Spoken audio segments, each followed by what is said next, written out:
ወደ እግዚአብሔር ቃል እንሂድና ኤርምያስ ምዕራፍ 17 ከቁጥር 7 ላይ እንዲህ የሚል እግዚአብሔር ቃል አለ።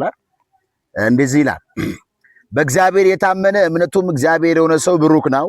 በውሃ አጠገብ እንደተተከለ በወንዝም ዳር ስሩን እንደሚዘረጋ ሙቀትም ስመጣ እንደማይፈራ ቅጠሉም እንደሚለመልም በደረቅም ዓመት እንደማይሰጋ ፍሬውንም እንደማያቋርጥ ዛፍ ይሆናል ይላል።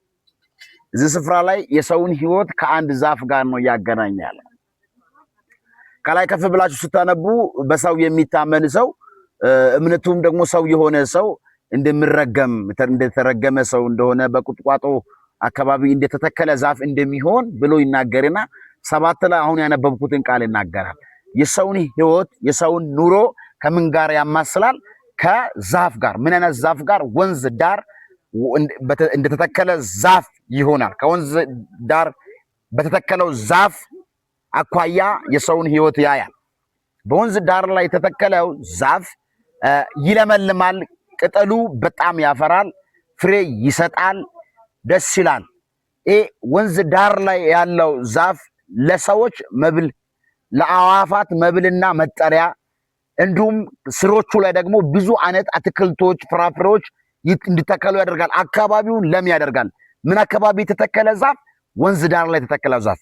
ይህ ወንዝ ዳር የተተከለው ዛፍ ስለተተከለ ብቻ አይደለም፣ ስሩንም ከወንዝ ጋር ስለሚያገናኝ በስሩ አማካይነት ከወንዙ ይጠጣል፣ ወደ ሰውነቱ ያመጣል፣ ወደ ግንዱ ያመጣል፣ ወደ ቅጠሎቹ ያመጣና ልምላሜን ያገኛል። በጋ ሲመጣ ፀሐይ መታኝ፣ ብርድ ነካኝ አይልም። በብርድ ብዛት አይጠወልግም፣ በፀሐይም ብዛት አይጠወልግም። ምክንያቱም አካባቢው የነበረበት አካባቢ ወንዝ አካባቢ ነው። ወንዝ አካባቢ ብቻም ሳይሆን በቅጠሉ በስሩ ምክንያት ከወንዞቹ ጋር ስለተጣበቀ ከመለመለም ውጪ ፍሬ ከማፍራት ውጪ መድረቅ የሚባል ነገር አያውቅም። የሰውን ሕይወት ወንዝ ዳር እንደተተከለ ዛፍ ነው ብሎ እግዚአብሔር ቃል ይናገራል። በእግዚአብሔር የታመነ ሰው እምነቱም እግዚአብሔር ነው ሰው ብሩክ ነው፣ በወንዝ ዳር እንደተተከለ ዛፍ ይሆናል ብሎ ስል ዛፉ መድረቅ የሚባል ነገር አያውቅም።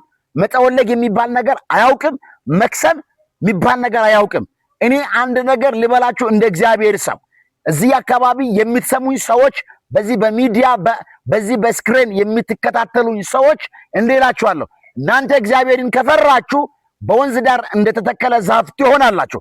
ሕይወታችሁ ይለመልማል። መድረቅ የሚባል ነገር፣ መጠወለግ የሚባል ነገር፣ መቆም የሚባል ነገር በፈጽሞ በእናንተ ሕይወት ላይ ሊከሰት አይችልም። አምኖ ለተቀበለኝ ሰው ዘንድሮ የፍሬ ዓመት ይሆንላት። የዘንድሮ ዓመት የስኬት ዓመት ይሁንላት። አንድ ነገር ልንገራችሁ በመጨረሻ ወንዝ ዳር ላይ የተቀመጠው ዛፍ በስሩ አማካይነት ከውሃ ጋር እንደሚገናኝ እኛ ደግሞ ከአምላካችን ጋር በጸሎት አማካይነት ነው የምንገናኘው። የሚጸልይ ሰው ይለመልማል። መድረቅን አያውቅም፣ መጠወለግን አያውቅም፣ ማፍራትን ብቻ ነው የሚያውቀው።